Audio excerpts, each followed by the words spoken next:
జయ శ్రీమన్నారాయణ. మనం ఇప్పుడు ఈ వీడియోలో ఏప్రిల్ నెల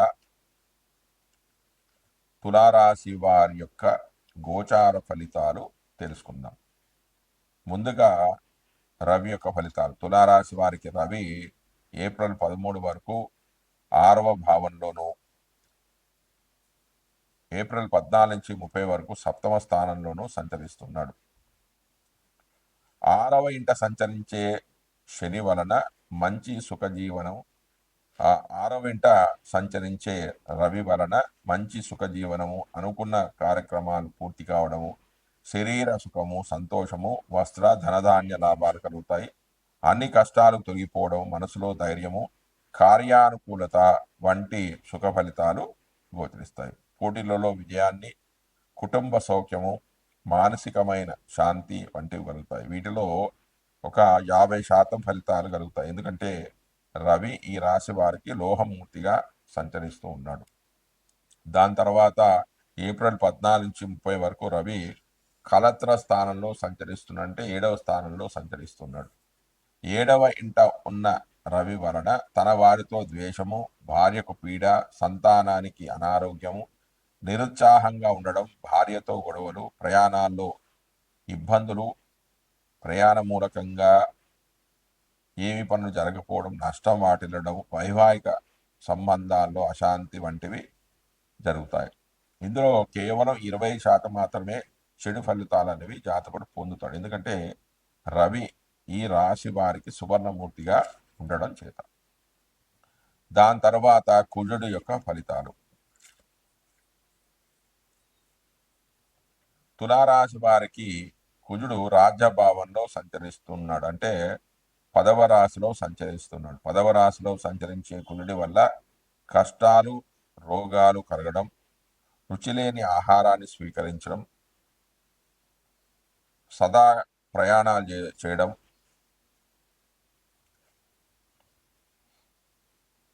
కార్య విఫలము, అనారోగ్యము,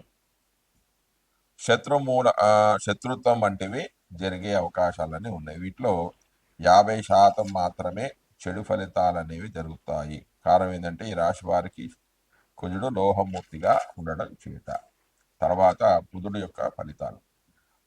తులారాశి వారికి బుధుడు 6వ స్థానంలో సంచరిస్తూ ఉన్నాడు. 6వ స్థానంలో సంచరించే బుధుడు శుభఫలదాత. 6వ రాశిలో బుధుడి సంచారం వల్ల ధనధాన్య లాభము, మనసులో ధైర్యం,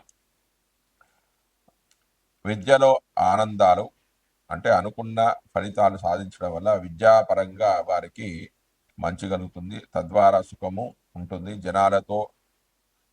జనాలలో పేరు రావడం, జయము, సుఖశాంతులు, ధనవృద్ధి, సుఖశాంతులు, కీర్తి, విజయం కలుగుతాయి. వివిధ రకాల ఆభరణాలు సంపాదించుకోవడం లాంటివి జరుగుతాయి. ఈ రాశి వారికి బుధుడు రజతమూర్తిగా ఉండడం చేత ఇందులో 70% మాత్రమే శుభ ఫలితాలు జాతకుడు పొందుతాడు. తర్వాత గురుడు యొక్క ఫలితాలు. తులారాశి వారి గురుడు 8వ స్థానంలో సంచరిస్తున్నాడు. 8వ రాశిలో సంచరించే గురుడి వలన కొంచెం భయాలు కలుగుతాయి. ప్రభుత్వాధికారుల ఆగ్రహానికి గురి కావడం లాంటివి జరుగుతాయి. శరీరంలో కాంతి అనేది తగ్గిపోతూ ఉంటుంది. ధైర్యం అనేది సన్నగిలుతుంది. కటువుగా మాట్లాడము, శ్రమ, వృధా ప్రయాణాల వల్ల అధిక వ్యయం కావడము, వ్యాధి కారణంగా అనారోగ్యము, శరీరంలో నీరసము, మానసిక ఒత్తిడి, వాహనాల సమస్యలు వంటివి జరుగుతాయి. ఇందులో కేవలం 20% మాత్రమే చెడు ఫలితాలు అనేవి కలుగుతాయి. ఎందుకంటే ఈ రాశి వారికి గురుడు లోహమూర్తిగా ఉండడం చేత. తర్వాత శుక్రుడి యొక్క ఫలితాలు. తులారాశి వారికి శుక్రుడు 6వ ఇంట సంచరిస్తున్నాడు. 6వ రాశిలో సంచరించే కాలంలో కొంచెం గొడవలు జరుగుతాయి, శత్రుపీడలు ఉంటాయి, బంధువులతో వైరాలు ఏర్పడతాయి, కుటుంబంలో వివాదాలు, ఆయాసము, ప్రయత్నాలు విఫలం కావడం, అవమానాలు, ఆతురత, రుణాలు చేయడం, వ్యవహారంలో చిక్కులు, అపాయాలు, అంటే రుణాలు చేయడం ద్వారా అప్పుడ వాళ్ళ చేత బాధలు పడడం లాంటివి జరిగే అవకాశం ఉంది. ఇందులో కేవలం ఒక 70% అశుభ ఫలితాలు గోచరిస్తాయి. ఎందుకంటే ఈ రాశిలో శుక్రుడు రజతమూర్తిగా సంచరిస్తూ ఉన్నాడు కాబట్టి. తర్వాత శని యొక్క ఫలితాలు. తులారాశి వారికి శని 6వ స్థానంలో సంచరిస్తూ ఉన్నాడు. గోచారిత్యా 6వ ఇంట సంచరించే శని శుభ ఫలితాలను కలిగజేస్తాడు. 6వ రాశిలో సంచరించే శని వల్ల ధనధాన్య వృద్ధి, సంతోషం, సుఖం, సంతోషం కలుగుతుంది. గతంలో ఆగిపోయిన గృహ నిర్మాణ పనులు చురుకుగా సాగుతాయి. శత్రువులపై జయాన్ని సాధిస్తారు. అన్ని రకాలుగా అనుకూలతలు కలుగుతాయి. వీటిలో 25% మాత్రమే శుభ ఫలితాలు అనేవి కలుగుతాయి. తర్వాత రాహు యొక్క ఫలితాలు.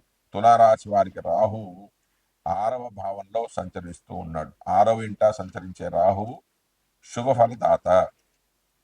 6వ స్థానంలో సంచరించే రాహు వలన ధైర్యంతో కూడిన బుద్ధిని, పరాక్రమాన్ని, శత్రువులపై విజయాన్ని, శుభాన్ని, శత్రువుల కారణంగా గో భూ లాభాన్ని కలుగజేస్తాడు. అంటే రాహు 6వ స్థానం ఉండడం వల్ల వీరికి శుభ ఫలితాలు కలుగుతాయి. ఇందులో రాహు లోహమూర్తిగా సంచరించడం వల్ల అందులో సగం అంటే 50% శుభ ఫలితాలను జాతకుడు పొందే అవకాశం అనేది ఉంది. తర్వాత కేతువు యొక్క ఫలితాలు. తులారాశి వారి కేతువు వ్యయభావంలో సంచరిస్తూ ఉన్నాడు.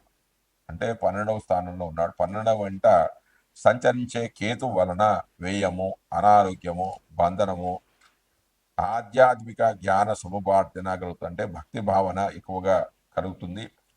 వీరు దేవాలయాన్ని ఎక్కువగా సందర్శిస్తారు. భక్తి ప్రవృత్తులు అనేవి చాలా పెరుగుతాయి. పుణ్యక్షేత్ర సందర్శన చేయడం అనేది జరుగుతుంది. కొంత బాధకు గురి కావడం, శత్రు విచారము, ఉత్సాహ భంగము జరుగుతాయి. అందులో కేవలం ఒక 50% చెడు ఫలితాలు కలుగుతాయి. ఎందుకంటే ఈ రాశిలో కేతువు లోహమూర్తిగా సంచరిస్తున్నాడు కాబట్టి. జై శ్రీమన్నారాయణ. జై శ్రీమన్నారాయణ. మనం ఇప్పుడు ఈ వీడియోలో ఏప్రిల్ నెల మీనరాశి వారి యొక్క గోచార ఫలితాలు తెలుసుకుందాం. ముందుగా రవి ఫలితాలు. రవి మీనరాశి వారికి జన్మరాశిలోను ఏప్రిల్ 14 నుంచి 30 వరకు ద్వితీయంలోనూ సంచరిస్తూ ఉన్నాడు. జన్మరాశిలో సంచరించే రవి వలన శరీరం అంతా బాధలకు గురి కావడం, మనసులో వివిధ రకాల ఆలోచనలు, అకాల భోజనము, బంధుమిత్రులతో విరోధాలు ఏర్పడడం, త్వరగా అలసిపోవడం, ధన నష్టము, కోపము, ఆందోళన, రోగాలకు గురి కావడం, నేత్ర సమస్యలు రావడం వంటివి జరుగుతాయి. రవి ఈ రాశి వారికి తామ్రమూర్తిగా ఉండడం చేత అందులో 70% అశుభ ఫలితాలు అనేవి గోచరిస్తాయి. ఇక తర్వాత ఏప్రిల్ 14 నుంచి 30 వరకు ద్వితీయంలో రవి సంచారం వల్ల అపార్థాలు, తగాదాలు, మిత్రులతో వైరము, బంధువులతో గొడవలు, ధన వ్యయము, కుటుంబ సభ్యులతో సఖ్యత లేకపోవడం, వాగ్దోషాలు ఏర్పడడం వంటి జరుగుతాయి. మీనరాశి వారికి రవి లోహమూర్తిగా ఉండడం చేత ఈ చెడు ఫలితాల్లో కేవలం ఒక 50% మాత్రమే జరిగే అవకాశాలు అనేవి ఉన్నాయి. దాని తర్వాత కుజుడు యొక్క ఫలితాలు. మీనరాశి వారికి కుజుడు 5వ స్థానంలో స్థితి చెంది ఉన్నాడు. 5వ రాశిలో సంచరించే కుజుడి వల్ల శరీరంలో రోగాలు ప్రబలడము, పాప పనులు చేయడము, శత్రు బాధలు, అతి కోపము, పుత్రులతో విరోధాలు ఏర్పడడం, సంతానం వల్ల మనస్తాపము, శారీరక బలహీనత ఏర్పడడం, ఆలోచన సరళి సరిగా లేకపోవడము, మానసిక ఒత్తిడి, విద్యా విషయాల్లో ఆటంకాలు, చికాకులు వంటివి జరుగుతాయి. ఇందులో 70% ఫలితాలు మాత్రమే జరిగే అవకాశం ఉంది. కారణం ఏంటంటే ఈ రాశి వారి కుజుడు తామ్రమూర్తిగా ఉండడం చేత. మీనరాశి వారికి బుధుడు జన్మరాశిలో సంచరిస్తూ ఉన్నాడు. బుధుడు జన్మరాశిలో సంచరించే కాలంలో మానసిక వైకల్యము, బంధువులతో తగాదాలు ఏర్పడడం, అకాల భోజనము, తగాదాలు, దుర్మార్గుల సహవాసము, శత్రువృద్ధి, చంచలత్వము, బంధువులతో ఇబ్బందులు, ధన నష్టం వంటి ఫలితాలు కలుగుతాయి. ఇంతేకాకుండా కటువైన భాషణ, మానసికమైన ఒత్తిడి, దుష్ట జన సాంగత్యము, దురాలోచనలు వంటి ఫలితాలు జరుగుతాయి. ఈ రాశి వారికి బుధుడు లోహమూర్తిగా ఉండడం చేత 20% మాత్రమే చెడు ఫలితాలు జరిగే అవకాశం అనేది ఉంది. తర్వాత గురుడు యొక్క ఫలితాలు. మీనరాశి వారి గురుడు తృతీయంలో సంచరిస్తూ ఉన్నాడు. తృతీయంలో సంచరించే గురుడి వలన విశేషమైన శ్రమ గురి కావడం, బంధువులతో విరోధాలు ఏర్పడడం, దారిద్రము, శారీరక బాధలు, అందరితో గొడవలు, ఉద్యోగ స్థానంలో చికాకులు, తగవులు, కార్యనాశము, వృధా ప్రయాణాలు, అధికార నష్టం, స్థానచలనము, వ్యాపారంలో అవరోధాలు అనేవి ఏర్పడతాయి. తర్వాత శుక్రుడి యొక్క ఫలితాలు. మీనరాశి వారికి శుక్రుడు జన్మరాశిలో సంచరిస్తూ ఉన్నాడు. శుక్రుడు జన్మరాశిలో ఉన్నప్పుడు ధనలాభము, మన సౌఖ్యము, పరస్త్రీలతో సుఖపడుట, చేసే పనుల ద్వారా ధనలాభము, సంతాన వస్తు వస్త్రలాభము, సుఖాలు, విద్యావృద్ధి, అనుకున్న పనులు పూర్తి కావడం, సుఖవంతమైన వైవాహిక జీవితం, వాహనాలు, గృహాలు లభ్యమవుతాయి. ఈ రాశి వారి శుక్రుడు లోహమూర్తిగా ఉండడం చేత ఇందులో కేవలం 20% మాత్రమే చెడు ఫలితాలు అనేవి కలిగే అవకాశం అనేది ఉంది. తర్వాత శని యొక్క ఫలితాలు. మీనరాశి వారికి శని జన్మ రాశిలో సంచరిస్తూ ఉన్నాడు. యాదృష్టం క్రియతే కర్మ తాదృష్టం భుజతే ఫలం, యాదృష్టం వ్యాప్తే బీజం తాదృష్టం ప్రాప్యతే ఫలం.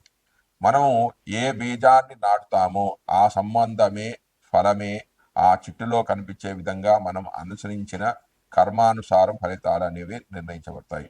గోచార గ్రహాల్లో మిగిలిన గ్రహాల కంటే గురువు, రాహు, కేతువులు, శనులు మెల్లగా నడిచేవారు కావడంతో వీరిచ్చే ఫలితాలు ఆ వ్యక్తిపై మెల్లగా ప్రభావితమై దీర్ఘకాలం అనేవి ఉంటాయి. ప్రత్యేకించి శని సంచారం వ్యక్తిగత జాతకాలపై విశేష ప్రభావాన్ని చూపిస్తుంటుంది. ఈ ప్రభావం అందరికీ ఒకేలా ఉంటుందని చెప్పలేము. సూర్యపుత్రుడైన శని చంద్రలగ్నాతో 1, 2, 4, 7, 8, 12 స్థానాల్లో ఉండే కాలం పరీక్షా కాలం అని చెప్పవచ్చు. శని ప్రతి రాశిలో 30 నెలల కాలం లేదా 30 నెలల కాలం అంటే 2.5 సంవత్సరాల కాలం ఉండడంతో అన్నీ మెల్లగా సాగుతూ ఉంటాయి. ప్రత్యేకించి శని చంద్రలగ్నాదు 12, 1, 2 స్థానాల్లో ఉన్నప్పుడు ఏలనాటి శని అనే పేరుతో పిలుస్తారు. శని విశేష దృష్టి కారణంగా ఒకే సమయంలో అనేక భావాలపై ఈ ప్రభావం ఉండడంతో కాలు చెయ్యి ఆడంతగా కంగారు పడతారు. మొత్తం 7.5 సంవత్సరాలు ఇలాగే ఉంటుందా అంటే ఖచ్చితంగా ఉండదు అని చెప్పవచ్చు. అయితే చెడు గుర్తున్నట్టుగా మంచి అనేది గుర్తుండదు, కేవలం చెడు మాత్రమే తలుచుకుంటూ ఉంటాం. శని దోషాలు ఎన్నిసార్లు వస్తూ ఉంటాయి. పుట్టినప్పుడు శని ఉన్న స్థితిని అనుసరించి ఏర్పడుతూ ఉంటుంది. 15 సంవత్సరాల లోపు వచ్చినప్పుడు శని ప్రభావం అంతగా ఎక్కువగా ఉండదు అని చెప్పవచ్చు. 15 ఏట వస్తే 45, 75 సంవత్సరాల్లో వస్తుంది.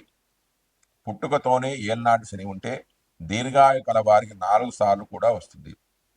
ఇలాగే అర్ధాష్టమ, అష్టమ శనులు తిరిగి వస్తుంటాయి. ప్రతిసారి ఈ ఫలితాలు అన్నీ చెడ్డవి కావు, అలాగని మంచివి అని చెప్పవచ్చు. మొదటిసారి వచ్చే దాన్ని మంగు అని, రెండవసారి వస్తే పొంగు అని, మూడవసారి వస్తే కొంగు అని అంటారు. అయితే జన్మరాశిలోనికి మొదటిసారి వస్తే కష్టము, తక్కువ, సుఖహీనత, రెండవసారి వస్తే మనోచింత, స్త్రీలకు ధనం, సంతాన లాభం, బంధువైరం ఉంటాయి.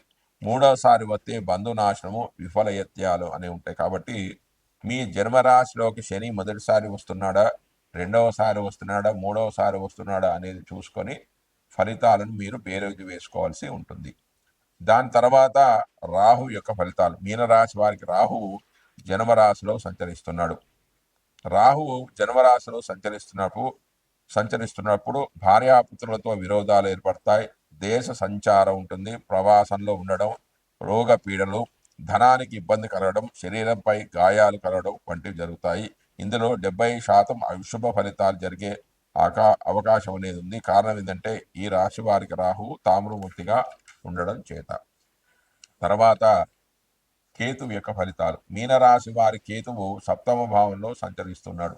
7వ ఇంట సంచరించే కేతు వల్ల వ్యాపారంలో సమస్యలు, నష్టాలు కలగడం, కుటుంబ సభ్యుల నుండి ఎడబాటు కలగడం, స్థానచలనం, కలతలతో గొడవలు, ఉద్యోగ పతనము, కోర్టు కేసుల్లో ఓటమి కలగడము వంటి చెడు ఫలితాలు కలుగుతాయి. వీటిలో 70% అశుభ ఫలితాలు గోచరిస్తాయి. కారణం ఏంటంటే ఈ రాశి వారి కేతువు తామ్రవృత్తిగా ఉండడం చేత.